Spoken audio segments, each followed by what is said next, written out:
The Quiet King. Laughter echoed across the glass walls of the rooftop restaurant. The room was a scene of expensive wine and polished silver, faces lit by candlelight and a collective smugness. Then he said it, a casual insult delivered with a grin. How does it feel to be a loser? Your wife is the breadwinner of your home. The laughter that followed was like shrapnel. A few people choked on their appetizers. Even my wife laughed not, a nervous chuckle, but a full-bodied, head-thrown-back kind of laugh. She didn't look at me, and I didn't laugh back. I just smiled. Then I turned to the CEO, Harold Bishop, the man who had built this company on arrogance and backroom deals. How does it feel to know that this loser owns 90% of your company? Silence. The sound of a fork clattering onto a plate was a gunshot in the sudden quiet. A crystal glass stopped mid-air as someone's hand froze. My wife Emma looked like a statue. Harold Bishop's face drained of all color. That was the beginning of the end. The moment the final piece of my elaborate plan fell into place. I had loved her once. For 12 years, we had 2 dogs and 1 heartbreaking miscarriage. We built our dreams on cheap takeout and IKEA furniture. I supported her when she wanted to leave her teaching job and chase corporate gold. She cried in my arms after countless rejections, and I was always there, whispering, "Keep going." I took on late-night consulting gigs and freelance work, building something of my own in silence because I believed in us. I believed in her, until one day I realized she no longer believed in me. The betrayal started subtly. First, it was the tone in her voice when she'd say, "You don't understand how the real world works, babe." Then came the eye rolls. The phone always face down on the table, the missed dinners and the empty apologies. One night, she came home late, and I caught the scent of a cologne that wasn't mine.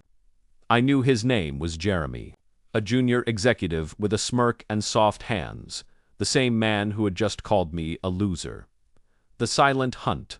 I watched them for 3 months, quietly gathering evidence. She didn't know I still had access to her cloud storage. She didn't know her phone automatically backed up its photos to a system I had. Built on her old laptop years ago, I found everything. A photo of her in a hotel mirror, her red dress lying on the floor behind him. Emails filled with whispered dreams of a life together. How I was comfortable but uninspiring. And how she couldn't live her full potential next to a man who peaked in a home office. I read every word, and with each one, a piece of me died. Then, I got to work. Years before this, while she was climbing the corporate ladder, I had been acquiring small tech firms, one of which held a key patent. This patent was critical for Harold Bishop's company. It was the secret to their new supply chain AI optimization. They tried to buy it, but I outbid them silently, using shell corporations to hide my identity. Then, I waited. Bishop's company eventually entered a merger, but what no one knew not, even my wife, was that my firm was the one buying them. With 1 board vote, I owned 90% of the company. I had been playing the silent king, pulling the strings from the shadows until tonight. My revenge wasn't a sudden act of rage. It was a calculated performance planned for the company's annual dinner. A public, controlled setting. I wanted their humiliation to bleed, not explode. She had picked the venue, and I had insisted on attending. A supportive husband there to celebrate her success. She wore a silver dress. Her lips painted the same shade of betrayal she had given me that night in July. Her lover sat across from me. He winked when she wasn't looking, believing I was a nobody. Then came the toast, the jokes, his cruel line, and my final, devastating answer. How does it feel to know that this loser owns 90% of your company? Gasps filled the room. Someone dropped a glass, the sound echoing in the silence. Harold's hand trembled, his face a mix of shock and rage. "What the hell are you talking about?" he barked. I turned to him calmly. "You really should have vetted the holding company you merged with. My name doesn't show up until page 6 of the trust structure. But yes, you can check the filings. He looked at my wife Emma, his eyes demanding an answer. She looked at me like she had never seen me before. I continued, my voice measured and steady. And as of next week, I'll be dissolving several departments, including the one Jeremy works in. Jeremy's smug smile cracked, replaced by pure terror. You can't do this, Emma said, her voice brittle. This is my career, my life. I leaned in, my voice low and cold. You laughed when he called me a loser. There was a long pause, a single moment where the truth hung in the air. That was the moment you lost everything.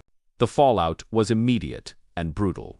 Jeremy was fired the next morning. His department was restructured, a neat word for erased. Harold was replaced as CEO. His shares were diluted and then bought. My wife tried to come home that night, full of tears and regret, but her apology was years too late. I handed her an envelope containing divorce papers, already signed. Her name was no longer on the house deed or the cars. I had revised and tightened our prenup using her digital signature, which I had helped her create for her finance app years ago. She looked at me like I was a monster. Maybe I was, but monsters don't cry at night. I had, until I stopped. A week later, I watched from my office window as Jeremy packed a box under the watchful eye of a security escort. Harold's parking space was empty. I returned to my desk. There was no applause, no audience, just a quiet sense of finality. But it felt right. People love the underdog until he stops playing along. They mistook my quiet for weakness, my love for blindness, and my kindness for surrender. They forgot that the most dangerous man in the room is the one who doesn't need to raise his voice.